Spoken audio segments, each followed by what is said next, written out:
Hi, I'm Pamela Wildheart, sharing stories about my life in Singapore. I first came to Singapore 31 years ago. That was a long time, very long time.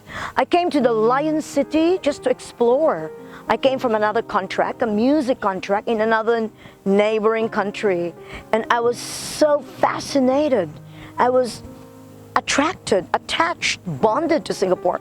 First, I was born on August 9, which is the same National Day as Singapore. It was very interesting for me. I got married to a Singaporean who unfortunately passed away. It's a bit sad, but looking at the happy times, I learned a lot of things in Singapore. First of all, from the cultural perspective, I learned that in Singapore, you gotta work hard. This is not your country, and therefore you have to continuously work to improve and, of course, educate yourself. It's not about them fitting into your culture, it is also about you fitting into the Singapore way of working, which is what I would consider very disciplined, very organized, very focused. These three things are very Singaporean when it comes to work ethics. But as a Filipino in Singapore, I have much to contribute. And some of the main things I wish to contribute would be the hospitality aspect, the warmth, the natural affinity with people and culture, and of course my willingness to learn from everybody.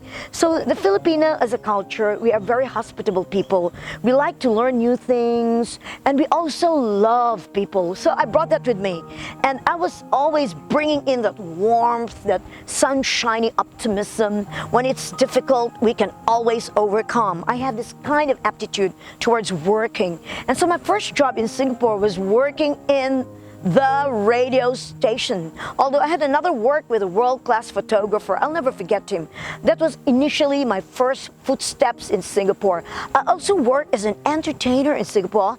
Being a musician, I played my guitar and I sang. It was a great prospect. The idea of just playing your guitar, you just get hired on the spot and paid, well, I would say equitably good. Was really a great pleasure and moment for me to remember Singapore. And then I worked in a radio station. That was the first official job. I call it official because it was a day job.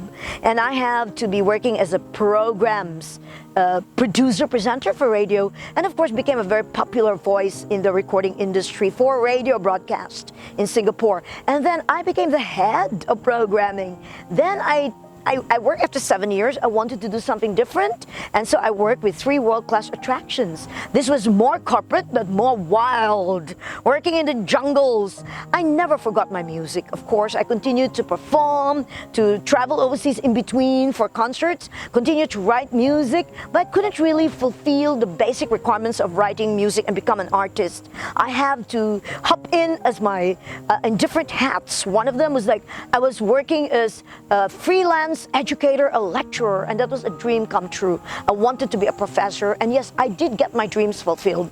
I was teaching in almost 9 universities, freelance, and later the opportunity came when I quit all this full-time job and decided to just work on my own and work freelance. So my face, my activities are everywhere. I am involved with films, with theater, with people, with projects. I did charity work, and I know I've done countless of things, and all of them I enjoyed every minute. So to all those who are looking at me and want to get motivated, there's not a better motivation than self-motivation. Look at yourself, look at you. What do you really want to do? Please discover yourself, and you'll be surprised. You have 10 other talents just lying dormant. And for the next episode, I'm going to be sharing that experience with you. First of all, let me say thank you to Entertainment Global for inviting me to share my life story. Thank you. I'm Pamela Wildheart.